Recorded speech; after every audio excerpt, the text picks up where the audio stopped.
elsewhere in the country.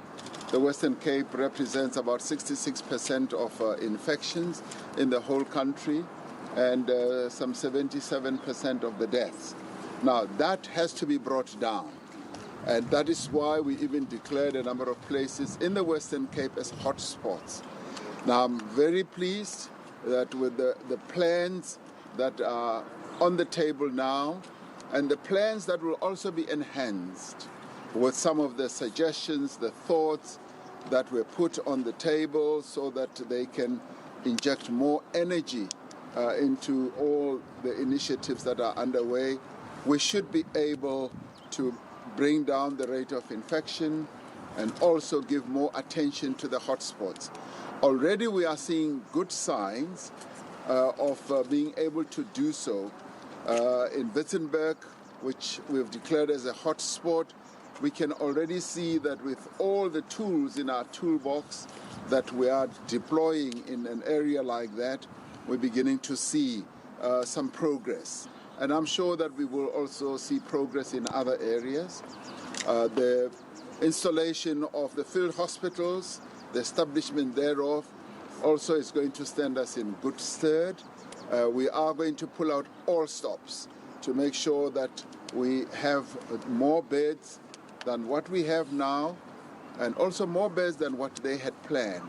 And I've said I want to see more beds being installed here so that we are ahead of the curve. We're not caught with our proverbial pants down. We must be able to defeat this virus.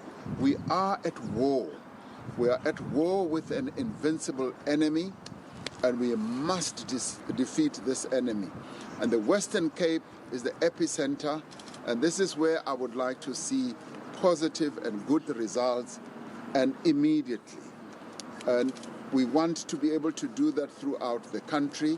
And as we move forward, I'm satisfied that the plans that are on the table should be able to enable us to do that. We've got our health specialists who have come here from various places in the country, as well as our Cuban friends who are also here. And I've said that we need to employ more health workers, bring them in, and the community screening must carry on. The testing must also be upgraded. And if we can employ and deploy all those tools, we should be able to see the level of infections in the Western Cape coming down. So I'd like to thank the Premier for also showcasing to us this wonderful initiative that MEC Madikizela has struck with the Taxi Association, that of being able to transport health workers in safety and in a measure of comfort from home to hospital, hospital to home. That is really a great initiative, which is also technologically driven. COVID-19 should be able to unleash a number of opportunities, a number of things that we can do in a different way, and we should utilize it. And as they say in the classics, never waste a crisis. Utilize a crisis to the greatest effect. And this is precisely what I'm pleased that we're beginning to do, and it's also being done in many parts of the country. So thank you very much. It's been a day well spent. And thank you so much. Thank you, Mr. President. I'll take one round of questions. Take 3 hands. 1 with the mask, 2, 3. I'll come back for another round. You can go first, sir. President, my name is Yazid Kamal and I'm from Northern Africa. So one of the ways that we can beat the flattening curve of infections of COVID-19 is isolation, self-isolation. Now we are on level 3, so people are moving around more freely, and most people are quite poor. They don't have a room even to themselves. So what will we do in the Western Cape with this situation when we are being called on to self-isolate? The most people can't do that. Thank you, Aisha. Mr. President, Aisha Ismail, ENCA. We have heard from the Western Cape Head of Health, Dr. Keith Putter.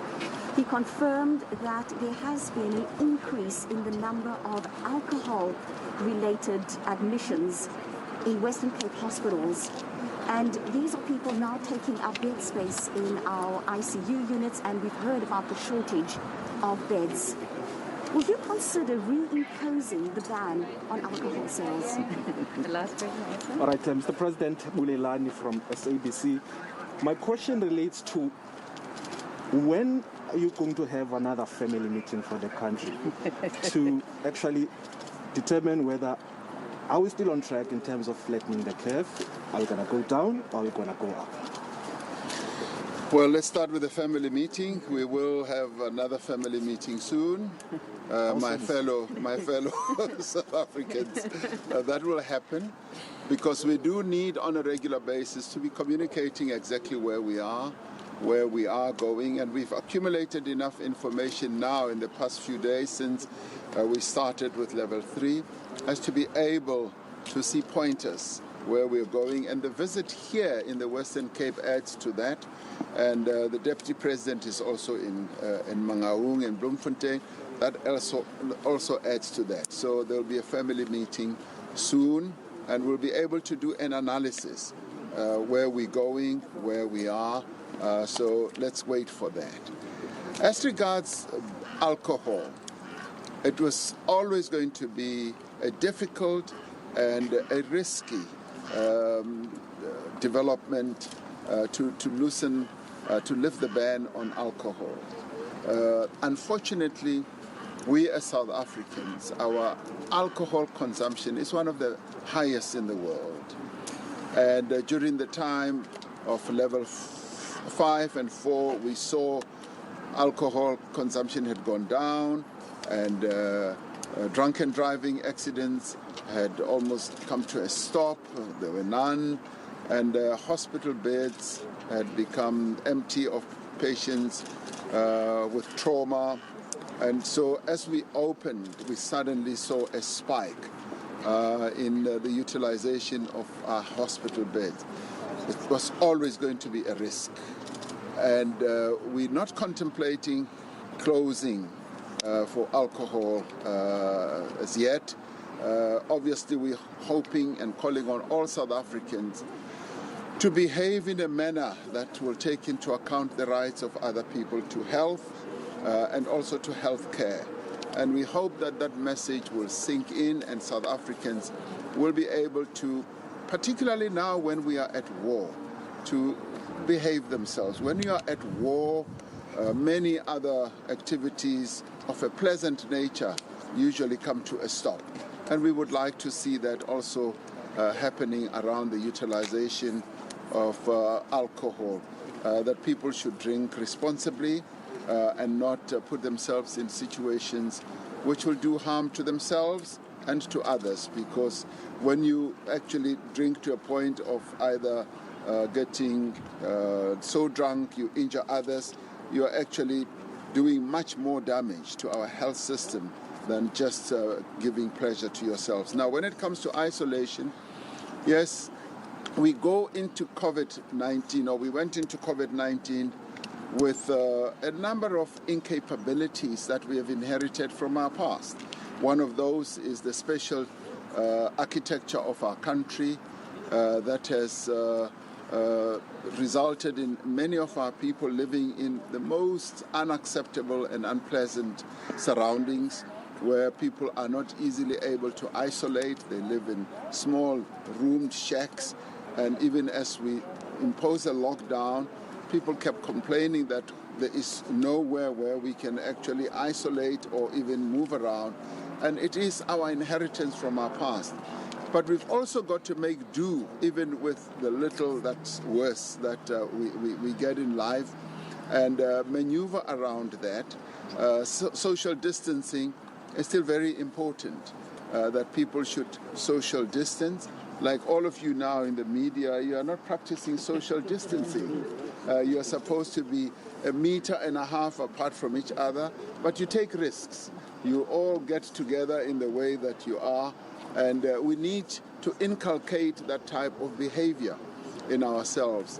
And part of dealing with COVID-19 is changing behavior, changing the way that we do things, The social distancing is one of those. Obviously, the mask utilization is one of those as well, and cleaning of hands and washing of hands. It is part of what we need to do. So we're hoping that even with all those social challenges that we have, that people don't live in places where they can practice social distancing effectively, we will still be able to do as best as we can, because that is what we have inherited from our past. Thank you, Mr. President. I'll take the last round. I think you had your hand up, sir. And then the last two gentlemen, the last one. Yes, sir. Mr. Ramaphosa, this is Christian Mukisi from Netwerk Vereniging. Mr. Ramaphosa, there was a document leaked with regards to pension funds that might be used for infrastructure post-COVID. Is that plan something that the government is looking into at this moment? Thank you. Yes, sir. Yeah. Mr. President, Murray Williams, most South Africans support everything that you have done.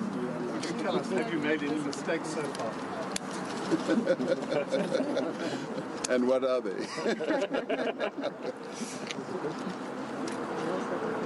Is that it? Mr. President, yes, sir. Okay. Thank you. Well, let me start with the last one. We've always said that we are traversing uncharted waters. I went to the union buildings and searched the bookcases to find out if there's a book that's written, this is the textbook on how to deal with COVID-19. I couldn't find any. So in the end, what it meant is that we would be crossing this river by feeling our way on the stones at the bottom of the river. And some of those stones will be slippery, some will be firm, and in some places it will just be pure sand.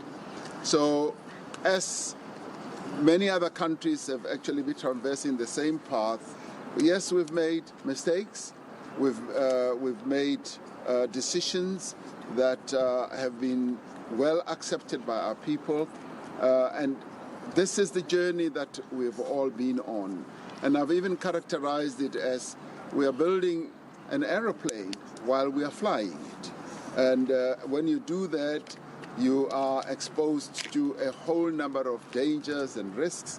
And so I'm rather glad that our people have been walking this journey with us. We've not been walking this journey alone as leaders. We've been on a journey together. And even as I said, it is now in your hands. It is in our collective hands as a nation. All of us, we've got to do the best that we can, minimize the mistakes that we make, and make sure that we make more and more of the correct steps and the correct decisions. When it comes to the other question, I don't know which leaked document you're referring to about utilization of pension monies, and I don't know whether you read that document carefully. That document would have taken you to the past. We're living in a country which has in the past had what they call prescribed assets, where government prescribed that pension funds, life offices must, on a compulsory basis, because it was embedded in legislation, invest a portion, and it used to be a high portion of their assets in a number of prescribed assets. It used to be infrastructure and what have you. And it was through that the past apartheid government was able to build enormous infrastructure projects like Eskom, like Transnet. It was the utilization of sources of funding that existed at the time. Now, people have been reflecting on that past, but in reflecting on that, they've now come up with what they would call impact assets. That what we now need to do is to invest in impact assets, but also recognizing the fact that there is a fiduciary responsibility by trustees of pension funds, by managers of life office money, to take right decisions. What the country now needs to move forward is to invest heavily in infrastructure. We actually looking forward to infrastructure being the flywheel of the economic growth that we need to generate.